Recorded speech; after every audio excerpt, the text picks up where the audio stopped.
everyone, it's Skyla. Welcome back to my channel and welcome back to Top 10 Thursdays with myself, Skyla, James Boss and Lauri Holt. And of course, I chose the list this week, but there's a little twist. The list is, the title of the list is Top 10 People That We Would Like to Interview, but people that we have to interview, they have to be deceased, so they're no longer with us. Now, mine actually surprised, because usually you would find that I would have wrestlers and all sorts of people in this list, but I've mainly put mine down to actors, actresses, and there's a singer/presenter in mine. That's your clue. So let's go ahead and go into the list. Number 10 is Patrick Swayze. The reason why I put Patrick Swayze on my list is because I love his films. I love Dirty Dancing, I love Next to Kin, I love Roadhouse, I love Dirty Dancing 2 Havana Nights, which is a guilty pleasure of mine, and I think he was he? Don't quote me on this, but I think he was in The Outsiders from 1983, which is another one of my favourite films.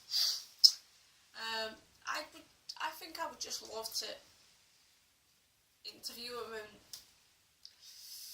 and ask him why he loved to film Dirty Dancing and just all sorts of general questions. Now,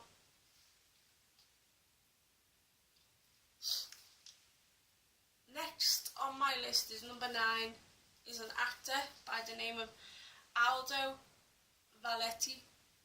He's an Italian actor, synonymous for films like Salon Kitty.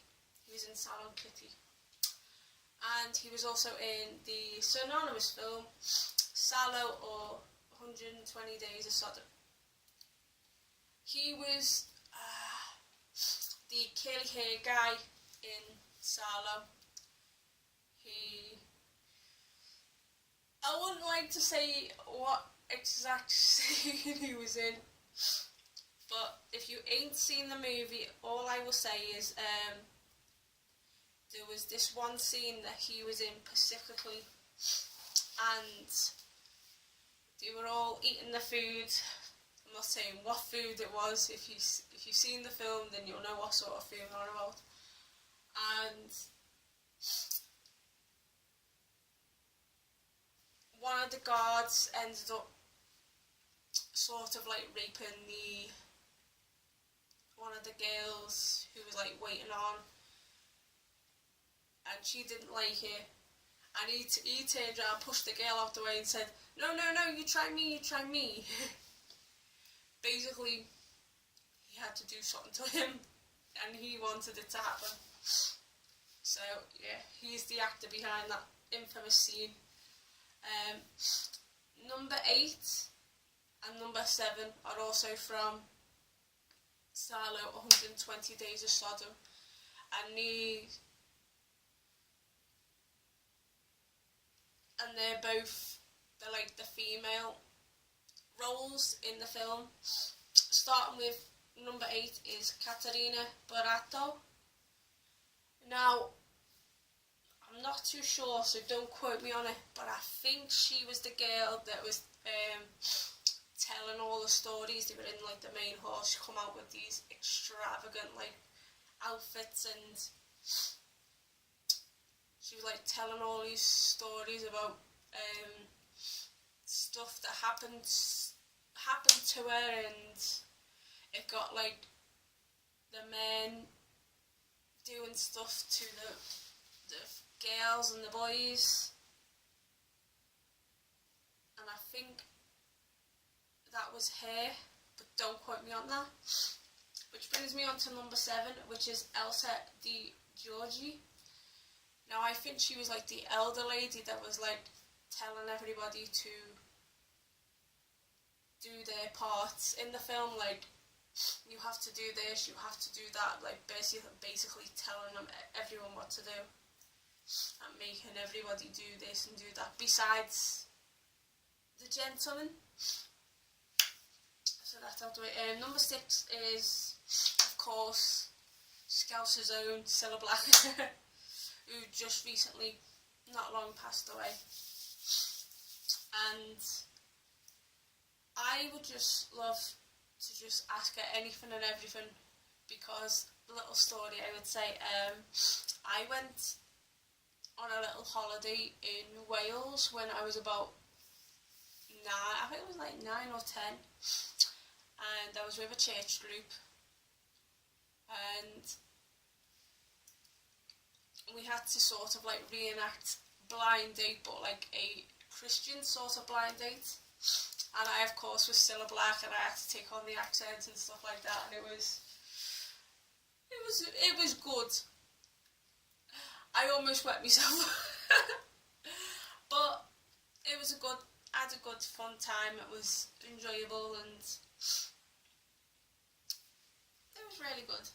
And I would just love to just ask Cilla Black what made her go from being a singer, which she was a really good singer, to being a world-renowned, excellent presenter.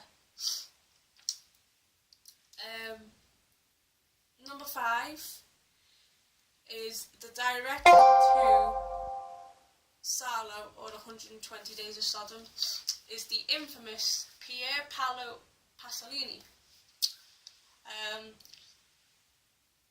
I just would like to know what was his idea behind Salo, or 120 Days of Sodom. And I would like to ask a really, really controversial question, because there are people that the speculation that due to his sexuality that he was unfortunately murdered. So I would like to ask him, did that contribute to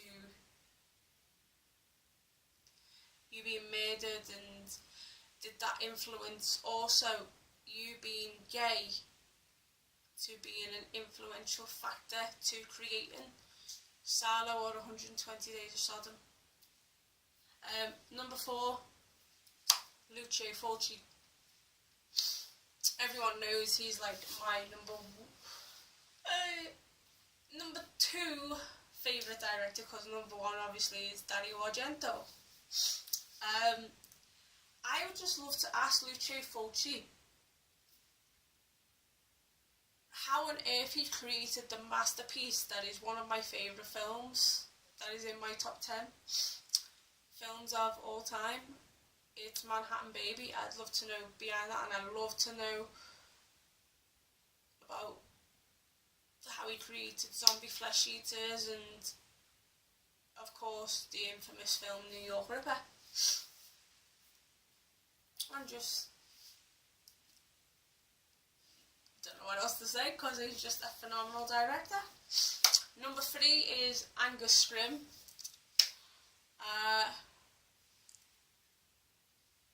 And I would just love to just have a conversation with him about, of course, the Phantasm movies, and then he wasn't also synonymous with the Phantasm movies, but I would just love to just talk away with him and just find out more about him, and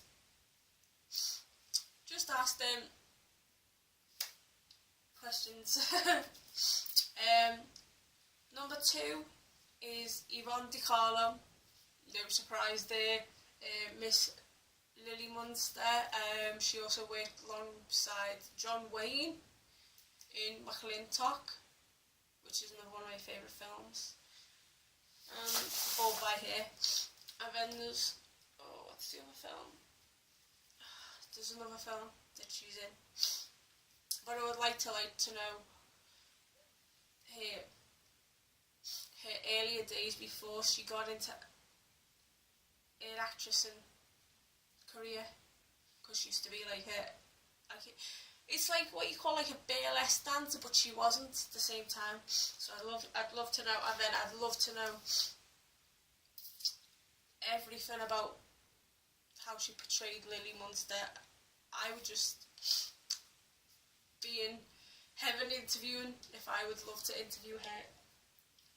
Which of course brings me on to number one. No surprise on number one. It is of course Charles Bronson. One of my favourite actors of all time. And no, before you start, we're not related, even though I am a Bronson myself. And we're not related, we never have been related, we never will be related. I just like the last name. That's why I picked it. But anyway, the reason behind my number one pick, oh my nose, I'm so sorry, is because I would just love to ask him what was his favourite Death Wish film, what was his favourite film besides the Death Wish quintology, because he wasn't just doing like the vigilante movies, he was in westerns, he was actually in a western, which is another one of my favourite films. And what was his favourite role in the western, because he starred beside Lee Martin. And I just want to know like different things, how he became an actor in the first place, and just general question really. So my list again: 10 Patrick Swayze, 9 Aldo Valetti, 8 Katrina Barato, 7 Elsa Di Giorgi, 6 Cilla Black, 5 Pier Paolo Pasolini, 4 Lucio Fulci, 3 Angus Scrimm, 2 Yvonne Di Carlo, and of course number 1 Charles Bronson. That is my list. Go to Lauri Holt's page and please subscribe to her channel, because I would love for it to have 100 subs. And if I'm going to say this on my video now, if Lauri Holt gets to 100 subscribers by the end of the year, I will personally do a very, very special video. That's all I'm going to say. And of course go to James Boss's channel. I think he's still got Tears of the Wicker Man. If not, it's changed. But I know what he's like. He loves changing his YouTube name, channel name all the time. But that's just him, and he's just cool.